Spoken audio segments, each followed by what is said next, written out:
Inspiração, ato ou efeito de inspirar alguém a agir. Bom dia, boa tarde, boa noite, pessoal. Sejam todos muito bem-vindos a Datumcast, uma série especial da Datum, onde os nossos convidados nos inspiram à ação.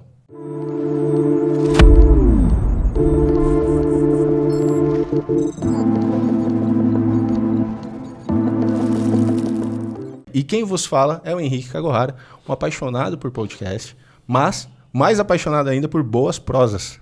E essa palavra prosa, eu pego uma licença poética do nosso convidado, que a gente ainda não vai falar quem é, mas a prosa eu acho que faz parte do DNA dessa galera.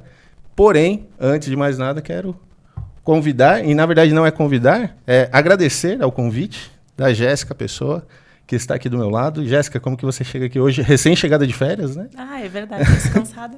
Descansada, bateria no 100%? Sim, 100%. Estou muito feliz de estar aqui hoje, espero que a gente tenha uma boa conversa. Legal, eu já senti uma vibe sensacional aqui, desde da pré-conversa e agora nos 5 minutos antes de começar a gravação, então foi sensacional. Mas, mais do que falar de nós, vamos falar do nosso convidado. Perfeito. Nosso convidado, que a gente já teve uma pré-conversa com ele e foi sensacional. Eu, inclusive, já falei que fiquei com vontade de fazer um monte de outras perguntas, que espero ter a oportunidade de fazer todas, apesar do tempo que é pré-definido. Vou tentar sugar o máximo de informação desse nosso convidado especial de hoje. O nosso convidado, para vocês saberem um pouco mais, ele tem a reputação de ser um bom solucionador de problemas. E isso fala muito sobre a relação sua com os seus desafios, os desafios que você vem enfrentando ao longo da vida, da carreira, de uma forma geral. Desde a adolescência, ele é fascinado por tecnologia. Na época, queria trabalhar com desenvolvimento de jogos, tanto que o TCC foi voltado a isso. A propósito, você é formado em sistemas de informação. Exatamente. E o mundo corporativo acabou mudando um pouco o rumo das coisas, te tirando dessa parte de jogos, e ele seguiu o caminho construindo uma trajetória de sucesso no mercado financeiro. Foram 12 anos de Bradesco. E agora, chegando aos 6 anos de Livelo, onde atua como coordenador de engenharia de sistemas. Além disso, também tem algumas curiosidades sobre o nosso convidado. Ele é mineiro, por isso que eu pedi a licença poética para falar da prosa, mineiro, de Uberaba, músico e líder da banda Livelo. Tem um background como promotor de vendas e foi assim que aprendeu a arte da persuasão. É um líder nato, comunicativo, que sabe engajar as pessoas e é viciado em podcasts. Então está no lugar certo. Flávio Malaquias, seja muito bem-vindo ao nosso podcast. Muito obrigado pelo convite, obrigado mesmo. Estou feliz em participar desse podcast da Datum. Obrigado, Jéssica, pelo convite lá, que você me encontrou na Livelo e aí você fez o convite. E estamos aí, vamos fazer uma boa prosa. Legal, é uma boa prosa. Esse sotaque, ele conduz a gente para uma prosa, né? Eu sou suspeito para falar, porque eu sou filho de mineiro, mas quando eu convivo um pouco com a galera de Minas, quando eu vejo 2 dias, eu já estou cortando as palavras pela metade, né? Tranquilo. Mais tranquilo, é despretensioso, né? É gostoso demais. Eu perdi bastante do sotaque, porque eu já estou há 15 anos em São Paulo, né? Então, foi passando o tempo, fui perdendo um pouco, então ficou no meio do caminho. Não é nem paulista, nem mineiro, ficou o interior de São Paulo. Eu tô percebendo que você perdeu mesmo. Uai. Bora só. Bora. Então, Jéssica, quer começar falando um pouquinho aí, fazendo a pergunta de acordo com o que a gente tinha alinhado? Tem um monte de perguntas para fazer. Várias, né? Várias perguntas, inclusive algumas que estão fora do roteiro. Sim. Mas vamos começar para o pessoal te conhecer um pouco da tua trajetória, falar um pouco de quem é o Flávio, né? Sei que a tua relação com tecnologia começou com curiosidade para desenvolver jogos. Conta pra gente e pro pessoal também que está ouvindo como tudo começou, como tu te interessou pela área, desde o início. Tá bom. Bom, primeiro foi assim, eu cresci no bairro bem humilde lá, então eu não tinha acesso a videogame, computador, nada disso. Só que aí mudou um vizinho para lá, que o vizinho tinha videogame. E aí ele começou a me chamar para jogar e eu fiquei fascinado por isso. Beleza, gostei bastante de videogame. E aí quando eu cresci um pouco mais, cheguei ali nos 13, 14 anos, começou a me bater curiosidade. Pô, mas como é que faz um negócio desse aí? Alguém teve que criar alguma coisa, como é que funciona, né? E o acesso era muito difícil, tinha revista na época, e um amigo meu achou uma revista que não falava nada de como era, só explicava que o processo, tinha um processo de criação, tinha um processo que envolvia muito código, muita codificação, e ficou só nisso a matéria de uma página. Né? Eu falei, cara, tá muito raso esse negócio. Aí eu comecei a perguntar para quem fazia... que a gente tinha feito processamento de dados na época. Né? A pessoa falou, processamento de dados, pô, mas você tá achando que... Por que você quer? Eu falei, porque eu queria desenvolver jogo, né? Falou, cara, é muito mais cálculo do que você imagina até você chegar num jogo. Sim. Aí eu falei, tá, mas o que é? Então, assim, isso não me desanimava, né? Tá, mas o que é? Que cálculos são esses? Como é que funciona o negócio? Aí foi passando o tempo. Quando eu terminei o colégio ali, eu fui fazer um curso técnico no Senai. Que aí... Desculpa te interromper. E nessa época, como que tava a internet? Porque, assim, você tá falando de se aprofundar, não né? tinha. Eu não Era tinha internet. tudo na revistinha. Tudo na revista, mas foi a única revista que eu tive foi essa que um amigo meu arrumou. Depois foi tudo conversando com as pessoas, né? Para entender como é que eu seguia por esse caminho. Tá. Né? Daí foi quando surgiu o curso técnico do Senai, mas aí eu já estava terminando o terceiro colegial já. Estava com 17 anos. Aí fui fazer 17 para 18. Daí eu fui fazer um curso de manutenção de computadores e rede e tudo mais. Ali eu já gostei, porque tinha pouquinha coisa de alguns algoritmos que ele tinha que explicar.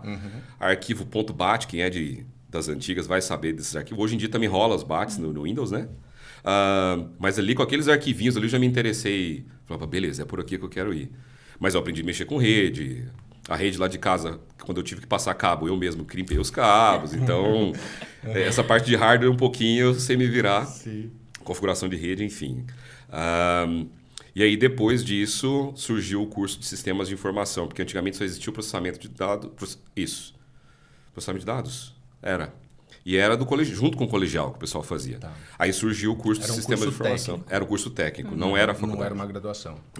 E aí só existiam ciências da computação. Até que surgiu sistemas de informação, bem na minha época, assim. Que sistemas de informação já faz uma mescla ali com administração. Exatamente. E também programação. E já meio que prepara melhor, não só para a parte técnica, mas também já indo para uma parte de gestão. Gestão, governança ali. Tem bastante coisa mesmo que dá. Tem muita gente que não seguiu programação e segue em governança. Governança, gestão, né, gestão de TI. Você conseguiu juntar os... Eu fui juntar só mais aqui na frente. Tá, porque... beleza, vamos lá. Eu que estou inquieto aqui querendo saber. Daí depois eu passei no vestibular e fui para sistemas de informação mesmo. E quando eu, nas primeiras matérias, eu já vi, bom, é realmente esse aqui que eu quero. Aí é aquele curso, né? Começa com 42 pessoas, termina com 10, né? Sim. Porque todo mundo achando que era festa, é computação, não sei o quê, e nada disso. Daí, quanto mais a matéria ficava difícil, eu achava mais legal. Tudo bem, as notas também não acompanhavam tão legal. Algumas matérias... O importante é passar. O importante era passar, mas as matérias que eu gostava, que era algoritmo, essas eu fui todas bem. Né? E ainda, Flávio, com foco para jogos ou já para redes? Então, aí dentro da faculdade, a gente conseguiu encontrar uma galera que queria saber de desenvolvimento de jogos. Né? Pois é. E tinha um professor nosso que ele queria muito também fazer alguma coisa. Então, esse professor chama Rafael Orbolato. Bom, enfim, o Rafael, ele criou um grupo de desenvolvimento de jogos na faculdade. E a gente fazia reunião nos intervalos das aulas que a gente tinha. Então, tinha eu e mais um cara da minha sala, o professor e mais umas outras duas pessoas que eu não lembro quem é, mas no final ficou só nós três. Né? E aí esse amigo meu, ele estava desenvolvendo para Windows. A seleção natural continuou acontecendo. Continua acontecendo. E aí o meu amigo estava desenvolvendo em Visual Basic. Tá. Né? Ele começou um pouco antes, o projeto foi um pouco mais pesado com ele, e eu já queria ir para a web. Ele falou, Flávio, como é que a gente vai interagir as duas coisas? Né? E na época o Flash estava em alta. Vocês conhecem o Flash? Hoje em dia ninguém mais usa Flash, mas foi um auge muito bom.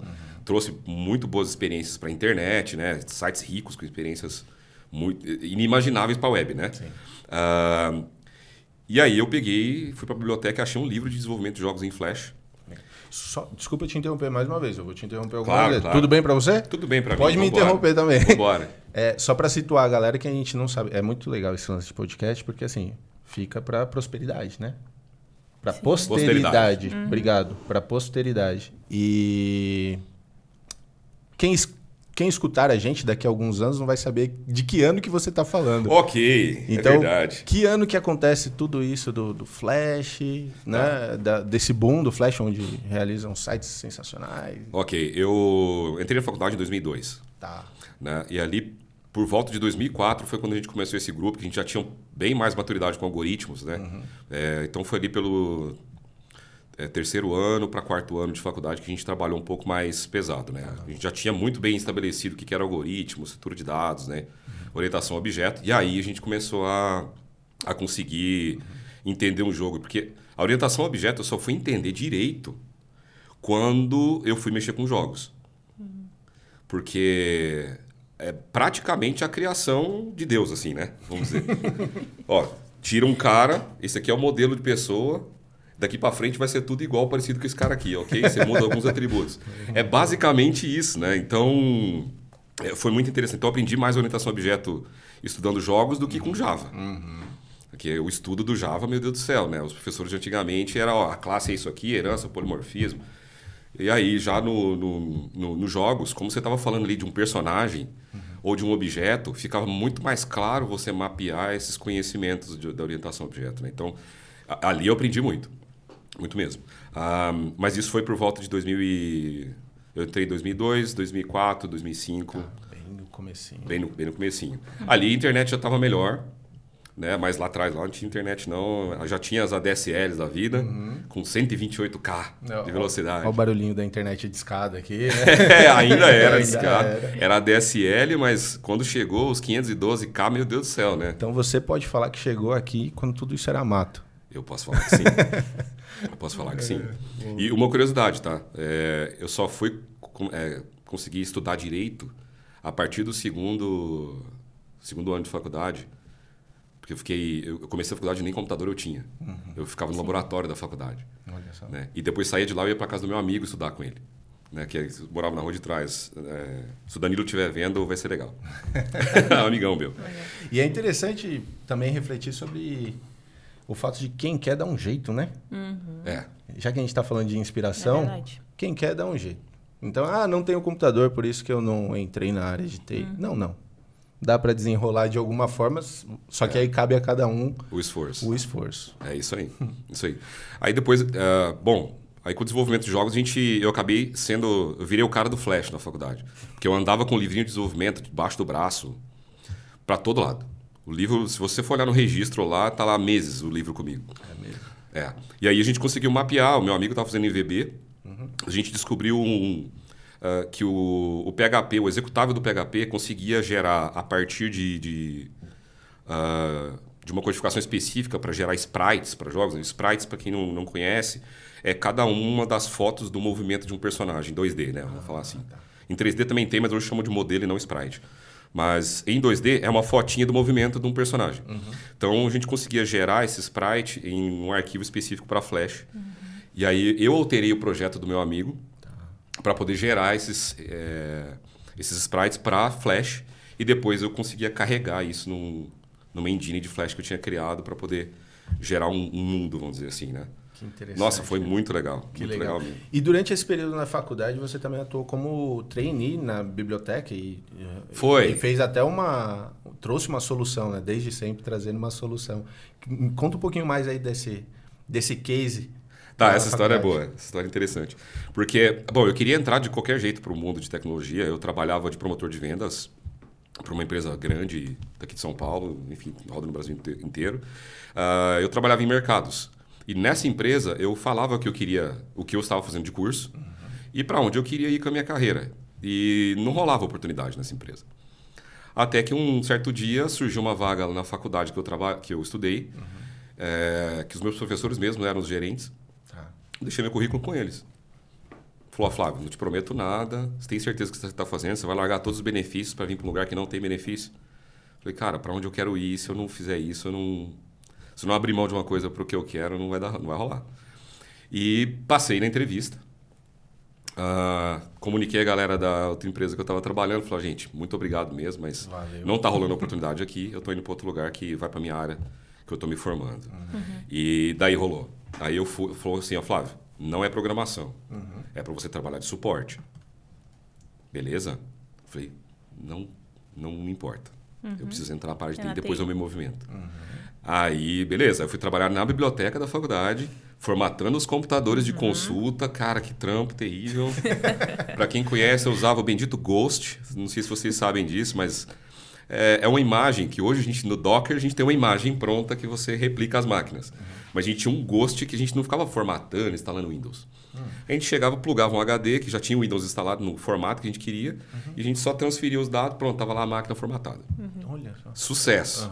Só que tinha que fazer com 30 máquinas. De Apenas. 6 em 6 meses. Né? Aí entrava, porque os caras instalavam, não tinha tanto bloqueio nos computadores, né? Então ficava instalando jogo, um monte de coisa. Aí a cada 6 meses a gente tinha que ir lá e resetar os computadores todos e vamos lá. E o processo provavelmente demorava também para fazer essa instalação toda. A gente não tinha muito HD disponível, né? É isso que eu ia falar. Então a gente tinha 2 HDs, ficava eu e mais um amigo meu, que hoje está na Luiza Labs. E aí a gente ficava cada um numa ponta até fechar. Vai você de lá, eu de cá, e daqui 6 meses a gente termina e começa de novo. Isso aí. Aí daí, uma das coisas interessantes que foi que eu identifiquei uma oportunidade boa foi o sistema da biblioteca, ele tinha um sistema de reservas de livro online. Tá. Né? Então eu tinha uma base de dados com todos os livros da Pô, biblioteca. já? Nessa época? Nessa época. Isso em 2005. Legal. Não, legal. Então, já tinha quando eu entrei na faculdade, né? Em 2002, 2003 já tinha essa reserva. Tá.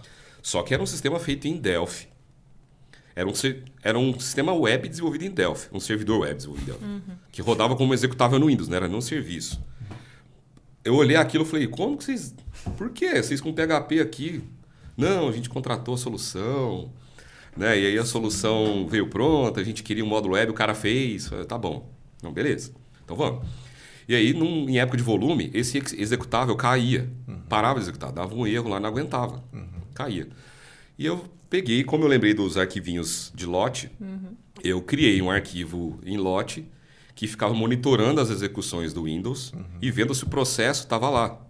Se o processo não estava, eu mandava ele subir novamente. Tá. E ele checava isso a cada 5 minutos. Né? Com isso, já diminuiu a indisponibilidade do sistema. Tá. Né? Aí a galera do suporte falou, pô, Flávio, o que você fez aí? Eu falei, cara, esse arquivinho aqui tem 10K o arquivo. Tá bom. Beleza. Aí já gostaram. Né? E aí, um pouco mais pra frente, quando deu férias, a gente estava sem muita coisa para fazer. E eu estava estudando web também na faculdade ainda. Eu não tinha terminado a faculdade quando eu fui trabalhar lá. Né? Que eu fui terminar só em 2006. E aí eu consegui começar a estudar um pouco mais a fundo PHP, jQuery, que são as tecnologias que estavam... PHP ainda está bem hoje, mas está em outro nível, só que lá era muito raiz, né? E eu sou do começo do jQuery.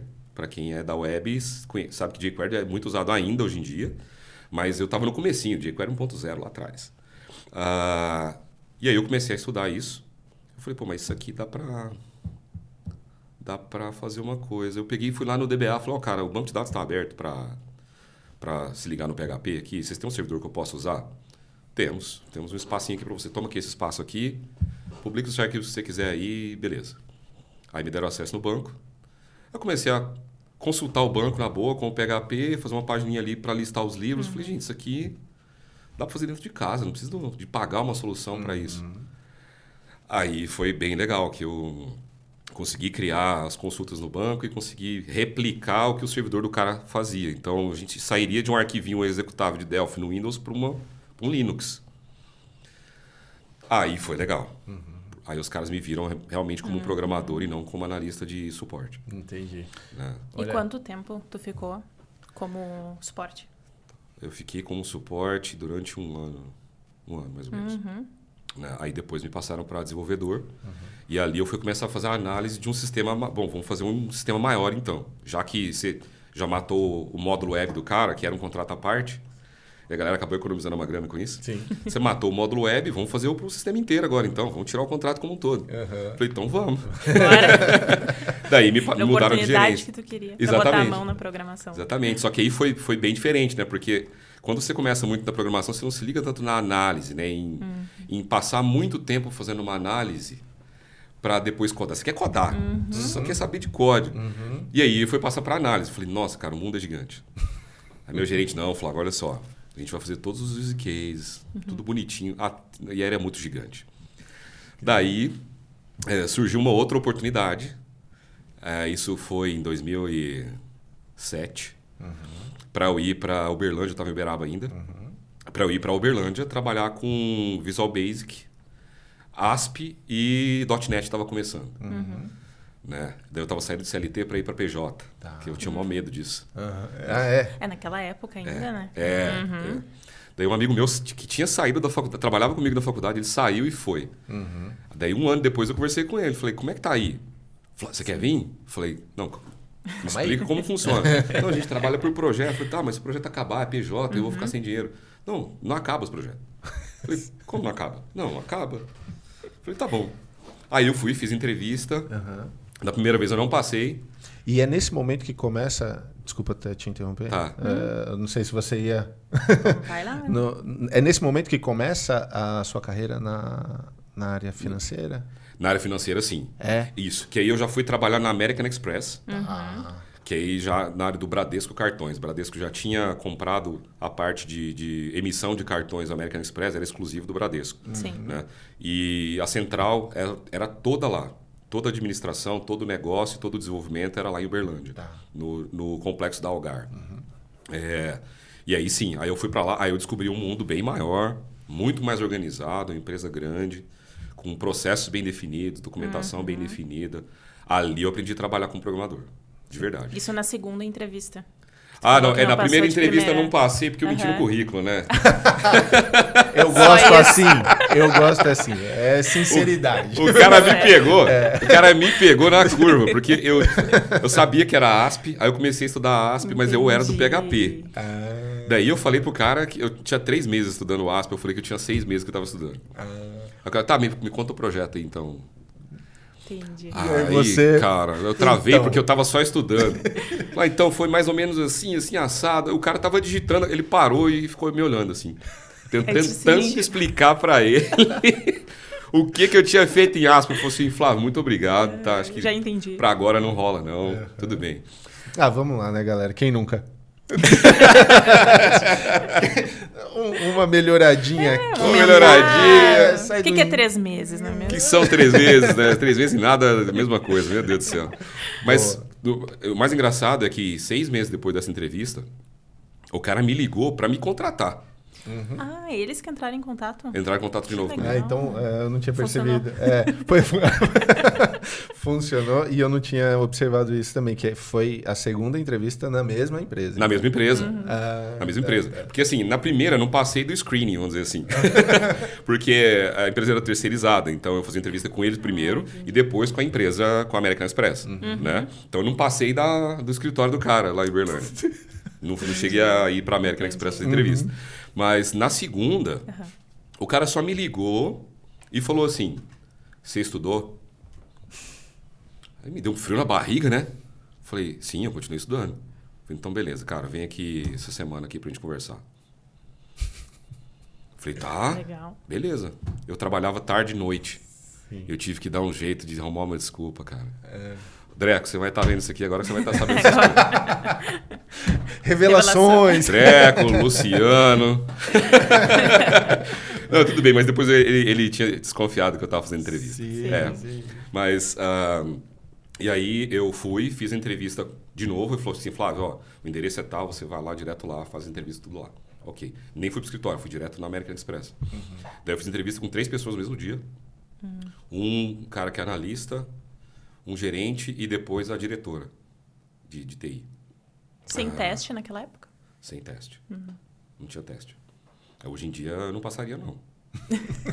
Não sei. Só com o livrinho ali Muito do lado. Porque É muito sincero, é ótimo. Muito tempo de PHP, pouco tempo de ASP, Sim. né? Eu acho que se fosse o teste de ASP, talvez eu daria uma travada, né?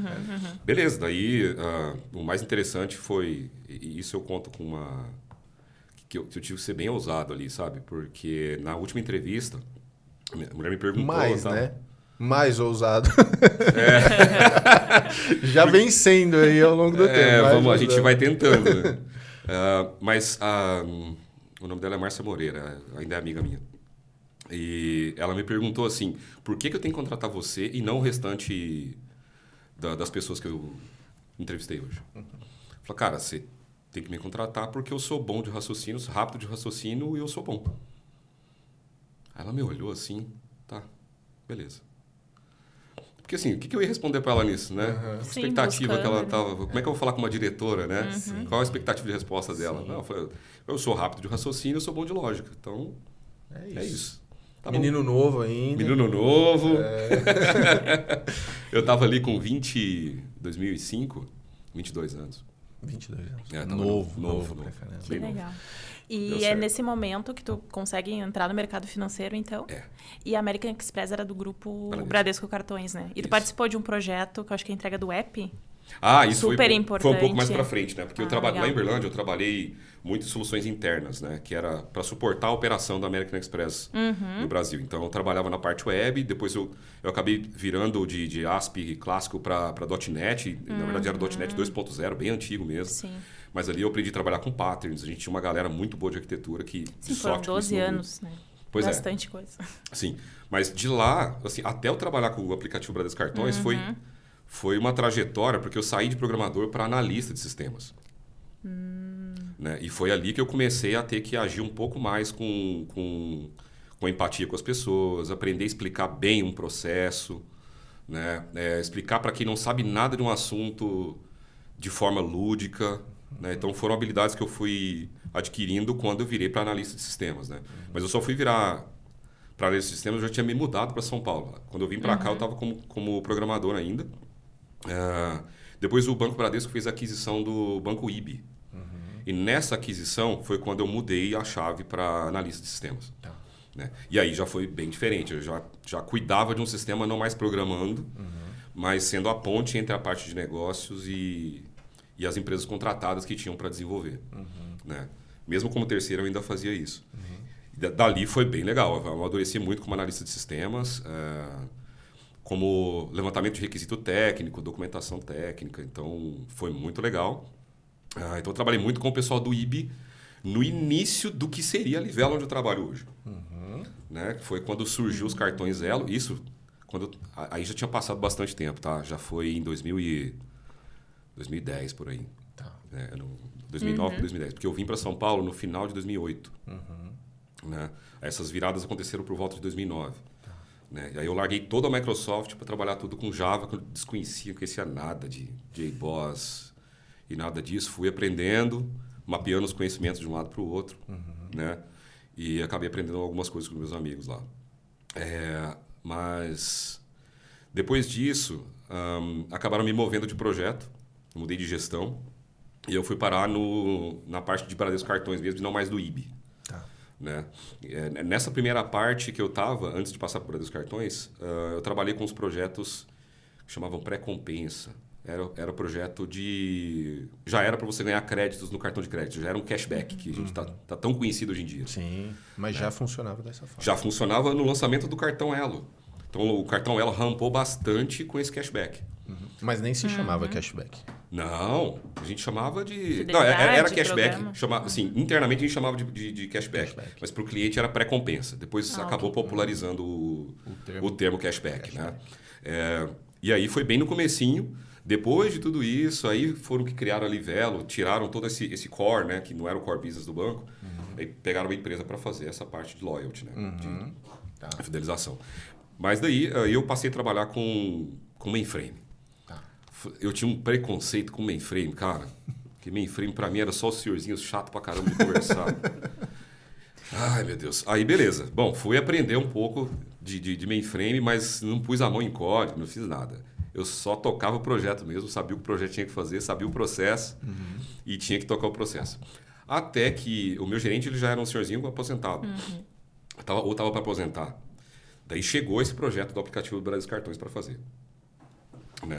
Antes dele teve um que era muito fora da curva para a época, que acabou não dando certo. Chamava B-Wallet, que era uma carteira digital como a gente tem hoje, né? Só que na época do 3G, então não funcionava. Tem tecnologia que surgiu antes do momento oportuno? Tem sim, bastante. Era só... São coisas que a gente utiliza hoje, mas que na época onde alguém criou, quando alguém criou, não fazia sentido. Exatamente. Era muito bom. A ideia era muito boa, mas a internet não funcionava dentro de uma parede de um restaurante, né? Era muito ruim. E aí chegou esse projeto do aplicativo Bradesco Cartões para o meu gerente. Falou, Flávio, eu não sou do mobile, cara. Você é muito mais novo que eu, você é muito mais antenado que eu. Eu quero que você toque esse projeto. tá? Eu te apoio no projeto, eu te apoio a fazer os networks que você precisa, mas a parte técnica você leva tudo. Falei, tá bom. Na época eu já estava estudando por fora trabalhar com mobile. Né? Então eu já estudava Ionic, já estudava Cordova. Na época do Eclipse, não tinha nem umas ideias boas para fazer. Né? Então eu já tinha aprendido a trabalhar com isso. Depois eu fui conduzir o projeto dentro do banco com a tecnologia que eu já sabia por fora, né? Que eu estava estudando. E foi um projeto legal. Eu tive algumas limitações para fazer, porque a homologação de tecnologias novas é um processo muito burocrático, né? Porque tem toda uma parte de segurança para olhar, todo um suporte, você vai se encaixar na arquitetura do banco e tudo mais. Foi bem difícil mesmo, um projeto bem complicado de fazer, mas conseguimos colocar o aplicativo no ar. Para minha surpresa, eu não sabia que ia ser tão grande, né? Que passou alguns meses, tinha 5 milhões de pessoas acessando o aplicativo. Nossa, cara. Cara, banco é um negócio muito absurdo. Mas isso a gente está falando de 2012, Aí já, 13? Ali já era 2011, por aí, 11. 2011, 2012. Mas ainda assim é um número absurdo, né? Para o período. Eu acho que o Estava lançar começando mesmo... ainda o uso de aplicativo, né? Não é? Na verdade, acho que o lançamento mesmo foi ali para 2014, eu não vou lembrar quando a gente lançou. Mas os 5 milhões? Era mais muita gente, banco, né? Que o pessoal demorou a confiar que podia fazer alguma coisa no Exatamente. aplicativo. Né? Mas já tinha o aplicativo do Conta Corrente. Né? Só que a experiência de cartões dentro do aplicativo do Conta Corrente não era tão boa. Né? E os bancos já estavam fazendo o aplicativo à parte de cartão. Principalmente para o cara que não tem conta corrente. Né? Então, o cara que não tinha conta corrente fica ligando a central para saber. Ou esperar chegar a fatura, né? No correio em casa. Verdade. Né? Então, o foco era muito mais em quem era não correntista, que precisava de um canal, do que no correntista. Né? Então, foi um baita de um projeto. Legal pra caramba. Aprendi pra caramba. Foi ali que eu aprendi a lançar aplicativo em loja. Né? Eu tinha só estudado, não tinha feito. Né? Lançar aplicativo em loja, ter aplicativo rejeitado pela Apple, rejeitado pelo Google. Sempre, né? É isso que faz com que você ganhe a mesma experiência. Né? Eu vi um podcast outro dia de uma menina que trabalha com desenvolvimento mobile. Fica falando dos famosos sênior de 2 anos. Né? Fala, chega um cara desenvolvedor mobile aqui, sênior de 2 anos. E eu pergunto para ele, quantas vezes você foi rejeitado pela Apple? Quantas vezes você teve que ler a Bíblia da Apple para saber onde você errou? Né? É isso que separa um sênior de 2 anos de um sênior. Sabe que dentre as perguntas que eu fico querendo fazer aqui, porque a gente tem que conduzir, mas me veio à mente exatamente esse ponto, do quão interessante é falar com uma pessoa que assim, tá lá na raiz mesmo e vem desenvolvendo as coisas, então entende todo o processo, da onde vem e para onde vai. Evolução. Evolução, é bem legal. E nesse período, então, foram 12 anos, e aí a gente seguindo já para a próxima etapa, foram 12 anos no Bradesco, é isso? Foi. Somando o tempo que eu era terceiro na American Express, até 2019 que eu saí de lá, deram 2007 que eu entrei, 2007 para 2019, deu 12. É isso. Isso aí. E aí tem o lance da... Se voltando um pouco mais para a parte pessoal, como que foi deixar uma carreira de 12 anos dentro de uma empresa que, para os tempos atuais, é uma carreira bem longa, 12 anos, né? Pensando nos sêniores de 2 anos, né? E assumir um novo desafio, um novo projeto. Como que foi isso para você, cara? E para onde você foi? Conta aí para a galera. Ok. Bom, foi bem...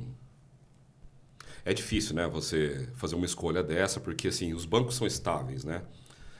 Você fica acompanhando as notícias de faturamento de banco e tudo mais, mas estão sempre ganhando. Os bancos sempre ganham. Então é muito difícil sair de uma empresa tão estável e pensar em ir para uma outra. Mas um headhunter me achou. Né? Na época, o headhunter me explicou que estava difícil achar alguém que fosse analista de sistemas e tivesse um bom hard skill de mobile para poder conduzir projeto. Então, eu não sei como é que ele me achou, acho que foi no LinkedIn na época, não sei como. Me achou para conversar, e eu fui conversar com algumas pessoas do Bradesco Cartões. Falei, vocês conhecem a Livelo? Já era para trabalhar na Livelo. Vocês conhecem a Livelo? Porque assim, a Livelo é nosso programa de benefício aqui, a gente acumula ponto lá, mas como é que é trabalhar lá? Aí falou, tem 2 pessoas que saíram do Bradesco aqui que foram para lá, já eram líderes, tá? Eram superintendentes. Então saíram do Bradesco para poder trabalhar na Livelo e não se arrependeram. Estão lá há 2, 3 anos. Falei, interessante. Tá bom, então vou lá fazer entrevista. Fui, conversei com o cara me perguntou tudo que eu sabia de mobile, né? Como é que era a minha condução, como é que era o meu dia a dia, tudo mais. E aí eu acabei passando para entrevista com o coordenador na época, da Livelo. E uma menina do RH. O cara gostou de mim, né? E me contratou. Daí, cara, foi interessante porque assim, a diferença do salário não foi tão grande. Mas o que o Headhunter me vendeu é que a empresa era muito nova, já nasceu com uma tecnologia melhor. Aí ele foi comparar com o que eu estava no banco, obviamente. Sim, no banco tem muito legado, né? Isso, ainda não tinha mudado. O banco hoje em dia, eu converso muito com a minha namorada sobre, ela trabalha lá. Mudou bastante, pelo menos na área onde ela está. Né? Então, o que acontece? O aumento de salário não foi tão grande. No salário anual deu 5% de diferença. Tá. Só que tinha uma questão, como a empresa é filha, né? O Bradesco é acionista majoritário e o Banco do Brasil tem outra parte. A gente não pode ter essa questão de ficar trocando de funcionário de empresa para empresa. Mas como estava difícil arrumar profissionais bons, né? Eu me incluo nessa. Ai. Não tem problema. Brincadeira. Nossa, me zoaram demais semana passada por isso. Falaram, nossa, Flávio, essa modéstia sua tá demais, né? Eu falei, relaxa que a terapia tá funcionando. Mas é um problema nosso também de reconhecer as nossas potencialidades, né? Nossa, enquanto brasileiros. E eu acho que tá certo. Você tem uma carreira incrível, tem uma estabilidade, tem vários projetos, que é o que a gente está discorrendo aqui. Por que não é bom? Por que a própria pessoa não pode falar que é boa? É boa, sim. Bom, e aí com isso teve que ter um acordo de cavalheiros ali. Então, o presidente da Livelo, ele era diretor do Bradesco. Né? E a última entrevista foi com ele. Depois disso, eu fui aprovado, ele teve que ligar para o meu diretor de TI na época e pedir permissão para eu ir. Claro. Né? Falou, tô querendo trazer o Malaquias. O pessoal me chama de Malaquias. Querendo trazer o Malaquias, pode ir? Pô, cara, vai me roubar mais um. Né? Aquela brincadeira entre eles. Tô devendo um churrasco pra ele. Pois é. Daí depois o meu superintendente veio falar comigo. Pô, Flávio, você vai embora, cara? O que foi? Por que você quer ir? Não sei o quê. Aí falou, quanto você vai ganhar lá? Eu falei pra ele o salário. Falei, mas quanto você ganha hoje? Eu ganho tanto. Então vai dar 5% de diferença. Eu falei, não, então, pois é. Pra você ver que não é um salário. Não é o salário. A questão... que a empresa é nova, já trabalha no modelo ágil, a gente está fazendo movimentos para ir, mas eu sei que vai demorar um pouco. Lá no Bradesco eu estava indo para a gerência já. Ele estava me oferecendo uma gerência. Mas os processos demoram um pouco até conseguir a vaga. Eu não estava muito afim de esperar. Né? Daí eu saí de analista sênior do Bradesco para especialista na Livelo. Né? Consegui em fevereiro de 2019. E aí eu cheguei num momento muito tenso na Livelo. Que a gente estava fazendo uma virada, né, de tecnologia. A gente estava construindo muitos microserviços. E nessa incluíram também uma virada do app da Livelo, que já era em React Native. E, mais uma vez, eu nunca tinha estudado React Native. Eu sabia de Ionic, que era baseado no Angular. Puxa vida, agora que tu poderia botar em prática React Native. Pois é.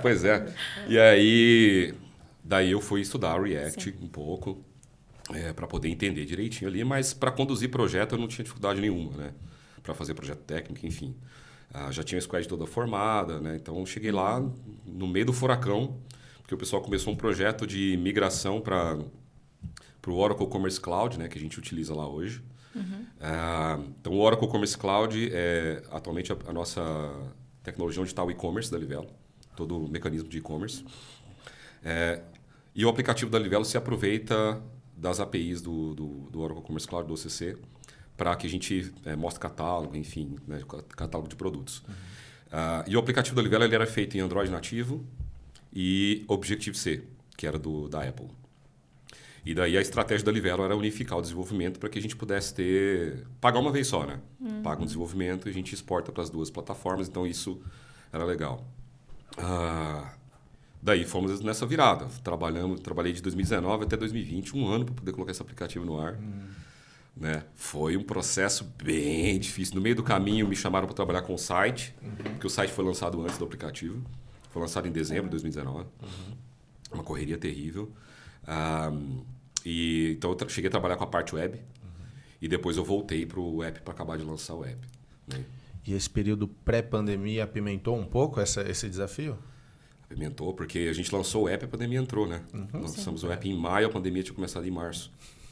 Super recente. Muito recente, muito recente. Então a gente lançou em maio de 2020. Nossa, aí foi o bicho pegando. Aí o Flávio olha e fala, opa, mais um desafio aqui. Bora. Foi o bicho pegando, a gente com login em 30 segundos. Imagina você fazer 30 segundos para se logar. Vocês se prepararam para uma carga e... Não é? O nosso legado de login era muito grande. Então, hoje a gente está em outro patamar. Né? Mas eu trabalhei carnaval, trabalhei um monte de coisa. Né? Mas foram bons períodos. Né? Então, falam que os guerreiros se forjam na guerra. Então, foram bons períodos. A Livelo é ótima assim, com pessoas.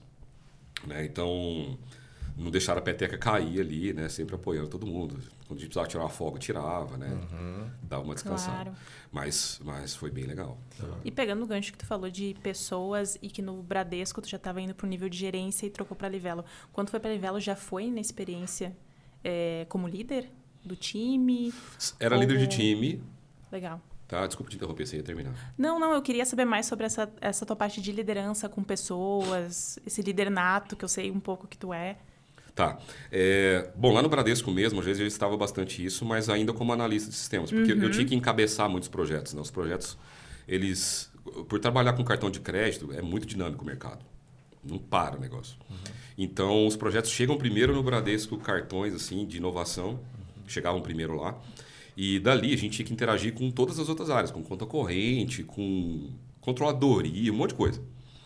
E aí eu tinha que sair chamando a galera para reuniões, juntar todo mundo. Então, ali eu fui levando um pouquinho, aprendendo um pouco mais sobre como lidar com muita gente. Né? Aí ali eu já fui exercitando um pouco de liderança. Legal. Né? Mas aí quando eu virei para a Livelo, eu já fui como líder de time mesmo. O especialista é líder de time. Era todo um time terceiro. Então, eu cheguei a liderar uma equipe de 22 pessoas. Muito difícil, tá? Desafiador. Muito difícil. Mas eram 22 terceiros. Não tinha... entre aspas, não tinha tanta responsabilidade sobre a carreira deles. Tá. Né? Sim. Com times menores, hoje a gente conseguia fazer one-on-ones, inclusive com os terceiros, que a gente faz com o pessoal da Datum também. Né? Mas era muita gente, depois a gente acabou reduzindo, equilibrando os times. E a gente foi justamente pensando na liderança, como é que a gente teria uma liderança saudável, quantas pessoas eram saudáveis para um líder cuidar. Né? Então, a gente tem uma meta de ter na faixa de 6 pessoas. Pode variar um pouco para mais, um pouco para menos. Mas na faixa de 6 pessoas é o ideal para que um líder consiga dar atenção na carreira de todo mundo. Mas eu exercitei bastante, ali na Livelo principalmente. Então, eu fiz alguns cursos de negociação, comunicação assertiva, né? Fiz coach. Fiz coach com uma amiga minha de infância. É mesmo? Legal. Fiz coach com ela. Coach de performance mesmo, né? Porque eu cheguei no momento que eu cheguei no limite meu, assim, de profissional. Eu falei, cara, do jeito que eu não vou evoluir. Eu tô tendo alguns feedbacks ruins, né? E aí, então, eu preciso me mover. Então, eu fui... E faz diferença o autoconhecimento, né? Com eu já certeza. tive a oportunidade de fazer para liderança e faz bastante diferença. É. Porque tu precisa te conhecer primeiro, as tuas limitações, onde tu é forte, onde tu tem que explorar para depois liderar o próximo, né?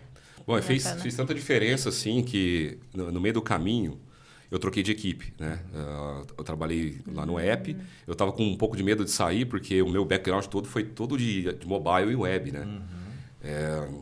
E eu falei, cara, como é que eu vou trabalhar com outra tecnologia que não sei? Como é que eu vou voltar para o back-end, né? Porque na American Express eu trabalhava com back-end, mas em .NET. Sim. Como é que eu vou voltar para o back-end, sendo que eu parei no monolito? E agora está tudo em microserviços, eu preciso entender isso. E o meu amigo, que acabou sendo meu coordenador, depois gerente, ele falou, cara, por que você não vem trabalhar comigo aqui? Eu estou precisando de um especialista aqui. Você vai trabalhar um pouco mais tranquilo, não está tão na frente do cliente igual um aplicativo tá. Você vai sair um pouquinho. Porque assim, quem está em canais, cara, é erro toda hora. Né? É erro toda hora. Por mais que você deixe polido, tem alguém que vai cair num cenário que você não previu o tempo todo. Então ele falou, cara, vamos trabalhar um pouquinho mais tranquilo? Vamos. Então, beleza, eu aceitei o desafio, troquei de gestão, né? Eu tinha acabado de fazer o coach, e ali eu consegui exercitar direitinho a liderança, como deveria ser, melhorar a comunicação, fazer apresentações objetivas, com números, com plano de ação. E daí eu tive tempo para respirar. E aí, 1 ano depois, eu ganhei... Lá na Livelo a gente chama de mérito, mas eu ganhei um aumento de salário, né? Um reconhecimento 1 ano depois que eu tinha feito o coach. Legal. E na minha vida eu nunca tinha tido um reconhecimento. Olha, que bacana. Né? Reconhecimento era só tapinha nas costas. Pô, projeto legal. Parabéns. Mas ali eu chorei, assim, depois que passou o calor, porque a Livelo faz toda uma cerimônia, tá? E ninguém sabe quando vai ser promovido, só sabe no dia. Que legal. Ou promovido, é muito legal mesmo. É um reconhecimento mesmo, Reconhecimento mesmo. O coordenador ou gerente faz um discurso, e no discurso ele não cita nome. É aberto, assim, para todo mundo? É uma cerimônia mesmo, entendi, com todo mundo entendi. ao vivo, transmitindo online para quem tá remoto. Nossa, cara, que legal. Mas foi no meio da pandemia, né? Então eu tava em casa. Sim. Né? Então, assim, fui o segundo nome do dia. Aí eu arregalei o olho assim, não tava esperando, né? E 10 minutos depois eu tava em prantos, cara. Legal. Sim. Aí eu fui olhar tudo que eu tinha feito, né, cara? A migração foi muito trabalhosa, né? O que tu buscou, o que tu trabalhou, tendo reflexo, isso é muito legal. Aí eu tava em prantos. Falei, meu Deus do céu, cara, que legal. Que bacana. Daí eu vi ali que realmente eu tinha virado a chave. Né? E aí eu fui seguindo.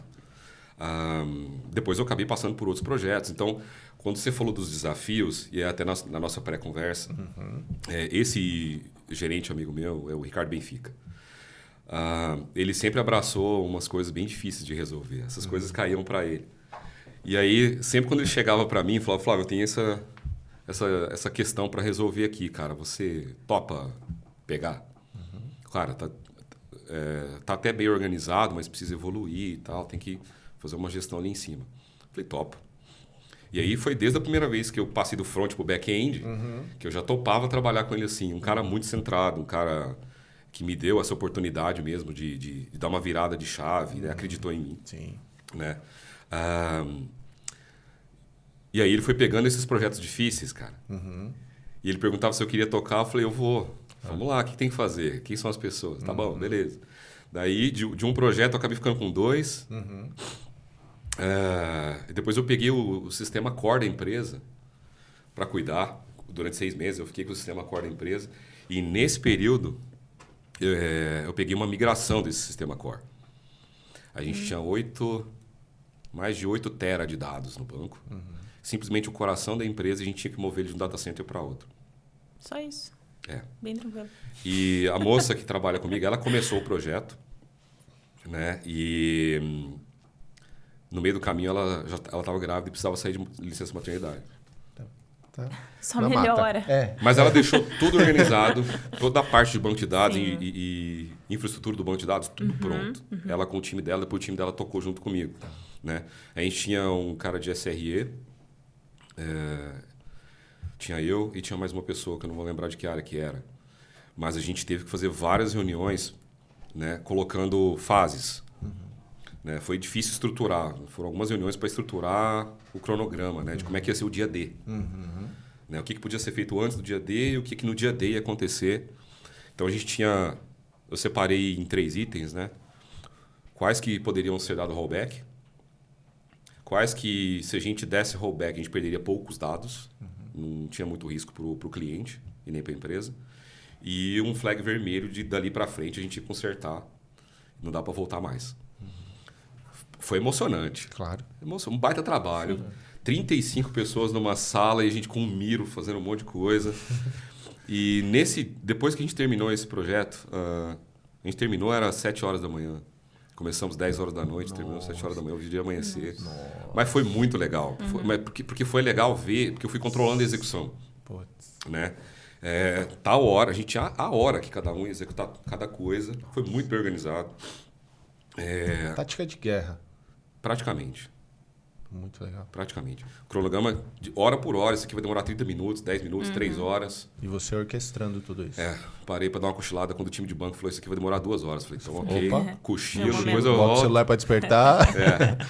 Daí, quando chegou ali pelas 6:30 da manhã, a gente teve que tomar uma decisão, tinha uns errinhos acontecendo. Mas a gente pôde seguir depois. Eu me reuni com a gerência. Falou, a gente tem isso aqui, dá para seguir, fora, dá para a gente consertar, tudo mais, vambora. Então segue, Flávio, vamos fechar com sucesso aqui. E acabou ali pelas 7 da manhã. Depois desse dia, aí o próprio Ricardo, meu amigo, ele fazia os questionamentos. Flávio, você parou essa semana para refletir o que você fez? Ele tem essas, né? Então, e aí eu adquiri isso, de ficar pensando no que eu fiz. Quando passou, então a gente já tinha estruturado na Livelo a carreira Y. Sim. Né? E foi ali que eu decidi ir para gestão. Legal. Porque eu percebi que, não só nesse projeto, mas em outros, eu conseguia engajar bem as pessoas para fazer um projeto, alguma coisa grande ou alguma atividade grande que a gente tem que resolver. Então eu vi que eu era bom para engajar as pessoas. Bacana. Né? É até engraçado porque os meninos do meu time, eu sugeria alguma coisa para eles e aí um dos meninos do meu time trabalha comigo hoje. Sim. Ele me zoava de Chapolin, né? Que ele falava, sigam-me os bons. e era bem isso, os meninos sempre topavam as coisas, né? Então eu levava com uma certa empolgação para eles, falava que ia ser difícil, mas eles topavam. Né? Isso em todos os projetos. Então eu acabei refletindo sobre isso, falei, cara, eu olho para os meus amigos, dava para eu ir para o que a gente chama de especialista 2 hoje, na Livelo. Eu olhava o nível que eles estavam tecnicamente e o meu nível técnico, eu falava, cara, eu acho que eu vou precisar de muito tempo para poder chegar no nível que eles estão. Então eu prefiro ir para a gestão, que é algo que eu já exercito. Então, já está muito mais no meu sangue do que apesar de eu gostar muito do técnico e não ser, eu tenho um background bom de técnico, né? Aí ali eu decidi ir para gestão. Para gestão. Que legal, cara. Muito bacana. E é interessante tudo isso que você está falando sobre a questão de topar desafios. E de, inclusive, assumir coisas diferentes. Porque eu percebo que tem pessoas que muitas vezes acabam limitando a carreira por não aceitar que, de repente, te tira de um projeto e coloca no outro, porque fala, não, mas daí eu acabo não sendo especialista, não vou me desenvolver dessa forma. E a pessoa não percebe que está se desenvolvendo, resolvendo problemas. Exatamente. E foi o que você fez. Né? Você era o braço direito do Ricardo, né? E aí ele falou, opa, se tem problema, coloca o Flávio aqui que o Flávio vai me ajudar. Sensacional. E esse mindset é muito interessante e inspirador, inclusive. Com certeza. Né? Eu acho que fica uma dica bem legal. Também tem uma curiosidade sobre você. A gente falou bastante sobre carreira e tem uma vida paralela aí, né? Tem uma vida paralela como músico. Tem sim.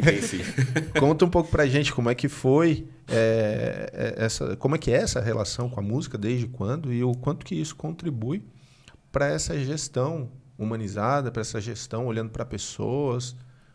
Como que essas máscaras interdependem uma da outra? Bom, começa que naquela brincadeira que eu comentei com você, né? Eles falam que todo profissional de TI é um músico frustrado. Né? É verdade, você falou. Inclusive o meu amigo... então. E o meu amigo é um músico frustrado e ele era de TI. Falei pra você. Verdade, é só perguntar. É verdade. Esses dias, só um parênteses rápido, a gente escutando uma música, essa música aí tá em dó. Eu falei, mentira, você não sabe. Você tá me zoando. Aí eu fui e pesquisei sobre a música e tava em dó mesmo. Eu falei, cara, você tá perdendo dinheiro. Ele falou, não, só faltou disciplina mesmo. Mas olha, uma curiosidade boa.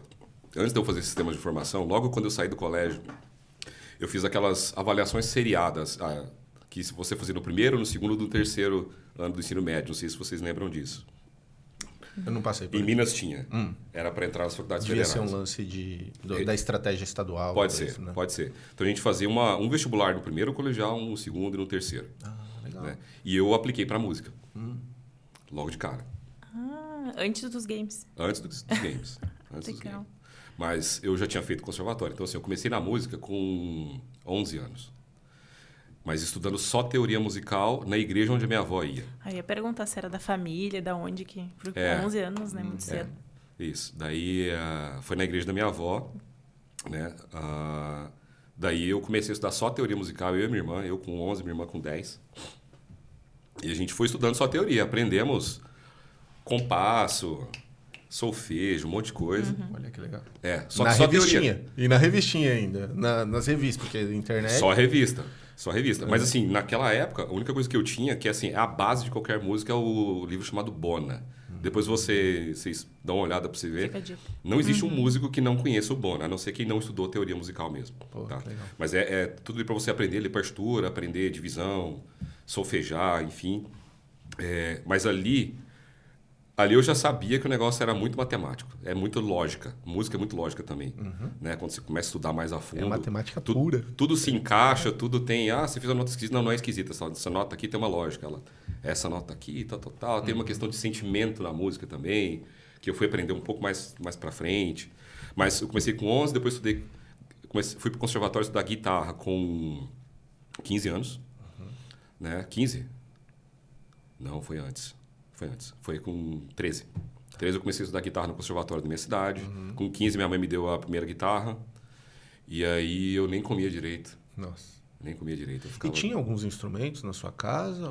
Não. Tinha o violão da minha avó. Quando a minha avó faleceu, me deram de presente. Tá. Né? Esse violão tá com a minha irmã hoje em dia. Mas eu sempre ficava bisbilhotando o violão dela lá, né? Que os meus tios tocavam. E eles não deixavam eu pôr a mão no violão porque falavam que tinha um sapo dentro da boca do violão. Que maldade. Criança, né? maldade. Pra não atrapalhar o cara tocar. Sim. Mas eu sempre tive essa veia musical na família. Tinha tios que tocavam em rádio. Que legal. Esse tipo de coisa. Daí foi passando, eu estudei no conservatório. E aí foi aí que eu falei, cara, acho que eu vou virar músico profissional mesmo. Eu já comecei a tocar ali nos 17, comecei a tocar em banda, na cidade. Falei, vou pra música. Isso aqui é meu esquema. Adoro isso aqui. Pois é, esse aqui é meu esquema. Aí depois que eu não passei no vestibular, falei, cara, esquece, vou mexer com TI.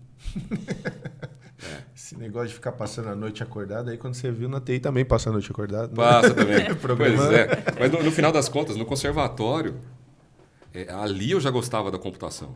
Porque a gente podia aplicar para algumas aulas. E tinha uma aplicação para informática da música. Já tinha uma Já fui lá fazer. Já me apliquei e fui lá fazer. E ali o cara ensinava a mexer nos softwares para poder compor. Nossa, aquilo ali para mim foi uma maravilha. Juntando as duas coisas. É. Perfeito. Foi uma maravilha. Eu fui... Depois desse software, eu acabei usando ele para compor algumas coisas em casa, né? Escrever algumas coisas de partitura, enfim. Né? Mas como é que isso junta com a minha carreira aqui? Junta muito mais na parte de programação, né? E de contexto lógico do que de liderança em si. Agora, Curioso. Bem observado, faz sentido. Partindo do princípio da música ser matemático, ser lógico, faz sentido. assim, quando você estuda a teoria pesado mesmo, ela acaba te desbloqueando algumas coisas na cabeça. É igual você estudar matemática na escola e falar por que você vai usar Bhaskara. Né? Você não usa, mas aquilo lá te desbloqueia o raciocínio. Claro. É isso. Claro. Né? Se as crianças estiverem assistindo, estudem matemática. E Bhaskara é importante, É importante sim. Bhaskara. Mas depois, a música... Como é que a música se juntou? Foi quando eu entrei na Livelo e aí eu comecei a tocar na banda da Livelo. Tá? Isso acabou abrindo umas oportunidades na empresa. Primeiro, ser bem conhecido na empresa. Claro. Eu não conheço todo mundo da empresa, mas todo mundo me conhece. Sim, isso é importante. É difícil, lembra? Não sei o nome de todo mundo. Né? Na maioria das vezes sim, mas não sei. A empresa cresceu muito. Claro. Então é muito legal participar dessas coisas. Só que em períodos de festa é um trabalho à parte. Né? Então a gente começa a se preparar um mês e meio antes das festas da empresa. Né? A Livelo costuma fazer uma festa de aniversário, uma festa de fim de ano. O aniversário da Livelo é em junho e tem a festa de fim de ano em dezembro. Então, um mês antes a gente começa a se preparar. Então, o maior desafio disso é como é que a gente mantém um trabalho para garantir um entretenimento, motivação para a galera na festa, e ainda mais sendo músicos da própria empresa, né? Que acho que é isso que dá uma satisfação para a galera. É muito legal. É muito legal. Como é que eu equilibro os pratinhos? Porque no final das contas eu tenho que tirar a música e eu tenho que trabalhar um mês antes para fazer acontecer o aniversário. Né? Então, e a mesma coisa na Black Friday. Né? Essa semana eu começo a ensaiar com a banda da empresa e a Black Friday é sexta. Black Friday é sexta. Né? Então, não deixa de ser um projeto paralelo. Não deixa de ser um projeto paralelo e é uma coordenação paralela na empresa com a banda, né? O exemplo que você usou dos pratinhos é perfeito, não pode deixar nada cair. Não pode deixar nada cair. A banda não pode tocar mal e a gente não pode ir mal na Black. Tem que vender bem. Mas legal, bacana. E Jéssica, também tem um outro ponto, uma outra curiosidade, né, do nosso convidado. Que esse podcast não é a primeira experiência dele com podcast. Sim. Vocês querem falar disso? Oh, por favor. É um incentivo para que tu volte a Tá gravar. Tá bom, beleza, tá bom. Bom, no ano passado, aí teve uns outros raciocínios assim que eu tive, principalmente para aproveitar o que me falavam desde quando a minha voz mudou. Lá nos 15 anos de idade. Por que você não vai ser radialista? Aquela transição Tem uma chata, Aquela né? transiçãozinha do desafinado, Nossa, né? cara, gente, quando é adolescente é muito complicado essa parte, né? Pois é. Muda a voz, os braços crescem demais, a gente começa a crescer todo Fica desproporcional. É, exatamente. Um monstrinho mesmo. E aí a voz mudou nesse momento e... A voz mudou e daí começaram a me falar, não, porque você tem que ser radialista, você tem que ser narrador, você tem que ser não sei o quê, e bababá. E eu falei, cara, eu gosto de TI, eu não vou mexer com radialista, que esse negócio vai dar trabalho. Mas aí foi passando o tempo e eu fui pegando tudo isso, que todo mundo que me conhece, naturalmente fica falando, nossa, cara, que voz de radialista você tem, né? Quem me conhece a primeira vez. E eu falei, cara, por que não, né? Cara, a rádio de hoje em dia é o podcast. Sim. E aí eu comecei a pensar qual era o tema que eu poderia fazer para criar um podcast. Aí eu ia fazer eu ia colocar como deploy de sexta, mas já existia um cara com esse perfil de deploy de sexta. Eu mudei, coloquei sextou com deploy, fiz toda a preparação, fiz roteiro, fiz como é que eu ia fazer a cada semana e tudo mais, tinha uns temas tudo certinho, mas eu gravei um episódio só. Mas segundo o que a gente conversou, não morreu. Não morreu.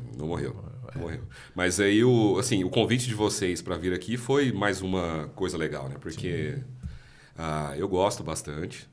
Né? Como eu falei para vocês, eu ouço podcast pra caramba. Gosto muito. E tá bom, vou gravar mais um episódio, vou me organizar para voltar. Tem muito conhecimento e tem que compartilhar com as certeza. pessoas. Eu tenho muitos amigos legal. também para levar, com assuntos bons, então Sim. deve acontecer. E é o que você falou, né? De ser mais democrático, né? O rádio de hoje em dia, então, é bacana de você expor as ideias, trazer convidados que tenham boas ideias, como é o caso da Datum agora, trazendo convidados que inspiram e aí dentro de um foco, de um propósito, de um assunto. Exatamente. Até o foco desse meu podcast, eu coloquei sextou com deploy, mas é justamente para não fazer deploy de sexta. É o contrário. Sim. Né? Então, É um trocadilho. É um trocadilho. Então, eu sempre posto alguma coisa no perfil do Instagram falando dos problemas de deploy de sexta, né? Até o Instagram me lembrou hoje de manhã do que eu postei, o Facebook, que tá linkado às minhas contas, né? Lembrando do que eu escrevi ano passado. Que eu escrevi e fiz uma pergunta, né, para os seguidores lá. Não tem muito seguidor, tá? Falo seguidores porque é o nome. Máximo seguidor. Mas eu coloquei assim, ó. E aí, sexta-feira de Black Friday é dia de deploy ou não? Né? Aí a galera foi votando lá e tal. Tinha gente que ia fazer deploy, tinha gente que corria de deploy, mas sexta-feira não é dia de fazer. Né? Falando de Instagram, tem problema você divulgar o seu Instagram, as suas redes sociais? Aí, não tem, pode seguir. O meu Instagram é aberto, tá? Eu não fico deixando privado lá. Ali então, tá aberto fica e boa. à vontade também, né, Jéssica? Eu acho que não tem problema nenhum. Fica à vontade. Então, Qual que é o seu Instagram? Meu Instagram é flavio.malaquias. .gt, GT é de guitarrista. Tá. Porque a maior parte das coisas que eu coloco lá é de guitarra, verdade. sou eu tocando. Bacana. Né? E tem o Sextou com Deploy, que é do meu podcast. Né? Tem lá tudo bonitinho. Então é Sextou com Deploy mesmo, simples assim. Quem gosta de música e faz deploy sexta, já pode seguir. Eu vou seguir. Porque eu gosto de Boa. música. Não manjo nada de música, gosto de escutar, então eu vou seguir. Isso. Mas tem um episódio lá muito bom, que falando de perrengues de deploy, que é o primeiro episódio fala sobre delete sameware. Né? Que é o famoso deletei tudo no banco e não especifiquei o que eu queria deletar. Oh, meu Deus. Perrengue total. Tá? E tem um amigo meu contando as histórias dele lá. Sim. Isso é legal? Eu vou assistir. É bom. Bacana. Super... Putz, se deixar, a gente fica aqui por o dia todo. Não é? Tá muito bom. Tem muita Muito história. legal. Tem muita história e história com profundidade. Eu acho bacana isso. Não fica só na superficialidade. Então, é bacana poder aprofundar o assunto em vários temas. Né? E você citou vários temas aqui que eu acho que tem tudo a ver com o tema do podcast, inspiração, que é network, que é desafio, então topar os desafios, que é relacionamento, que é você também se desafiar em várias frentes diferentes, buscar conhecimento para aprender muita coisa diferente. Se né? preparar. Se né? preparar, exatamente. Buscar conhecimento, né? Citou a questão da coach, que você buscou e fez uma retrospectiva sobre o que aconteceu, tanto no desafio, na virada de chave lá, que você ficou uma semana refletindo, quanto o fato de 1 ano depois de você ter feito o coach, você ter tido essa... Como que eles chamam? Mérito. Mérito, mas tem um nome que... que você usou? Foi reconhecimento. Reconhecimento. Então, assim, é muito bacana. Tudo isso é muito inspirador, na verdade. E a gente vai caminhando aí, se enveredando para o final, apesar de ser uma pena. Mas a gente continua te seguindo nas redes sociais para acompanhar a trajetória. E aí a gente tem um bate-bola aqui no final, umas perguntinhas rápidas. E vamos começar? Bora. E aí, responde do jeito que você quiser. Ok.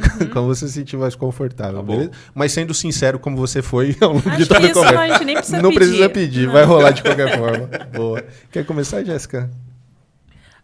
Ou quer que eu comece? Pode começar. Eu começo? Pode começar. Então vamos lá. Qual é a sua maior conquista? Bem incisivo, né, cara? Maior conquista? Cara, que legal essa pergunta aí. Cara, eu acho que a maior conquista foi eu ter a minha filha, cara. A maior conquista da minha vida, assim. Minha filha tem 14 anos hoje. É uma parceiraça minha. Ela gosta de piadas sarcásticas e irônicas, assim como eu. Rápida de raciocínio para a piada. Então, acho que a maior conquista da minha vida foi eu ter a minha filha, que veio de surpresa na época. Ela nasceu em 2010, então foi concebida ali para 2009. Mas acho que na vida pessoal é isso, mas hoje em dia eu considero a maior conquista mesmo.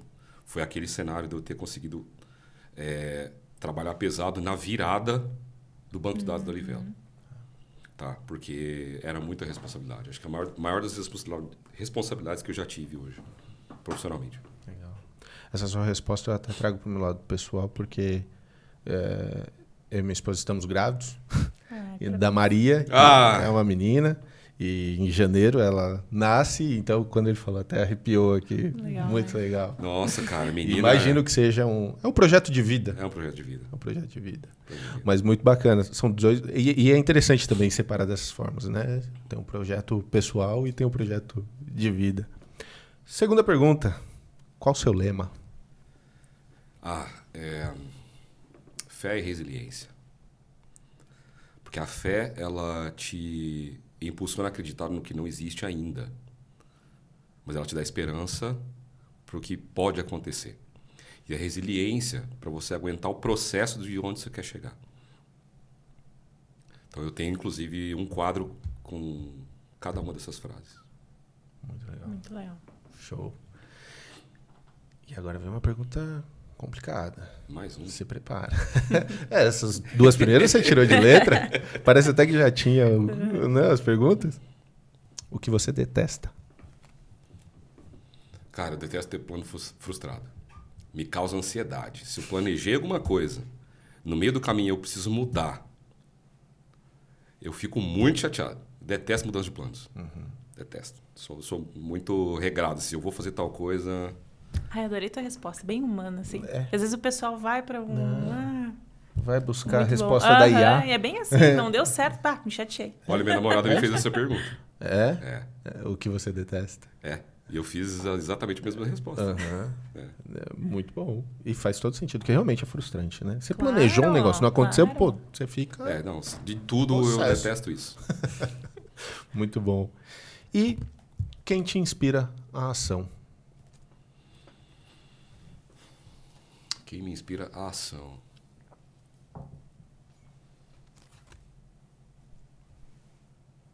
Acho que hoje em dia tem um cara que me inspira muito, que é o Jota. Né? Eu acho que as frases dele são muito instigantes. Então, ele sempre coloca uma frase de efeito. E o Jota, para mim, é uma inspiração de como não ficar no conforto. Né? Então, eu tenho ele ali como referência. Eu não sigo tanto, não assisto os podcasts dele, eu só mais sigo no Instagram as frases dele ali, motivacionais, e eu vejo um vídeo ou outro de cortes dos podcasts que ele participa. Mas o Jota hoje é um dos caras que me inspira a sair da zona de conforto, assim, e me inspira a ação, né? Isso. Legal. Muito bom. Tem alguma Maravilha. consideração, Jéssica? Não, só agradecer. Sei que a gente está chegando no finalzinho, estava tão bom. Mas foi muito legal bater o papo contigo. Te agradeço por ter aceito o convite. Vocês. Gente, foi muito legal isso aqui. Fiquei muito animado quando vocês me convidaram, ainda mais para falar da minha carreira, assim. Ninguém nunca tinha me convidado para falar assim, né?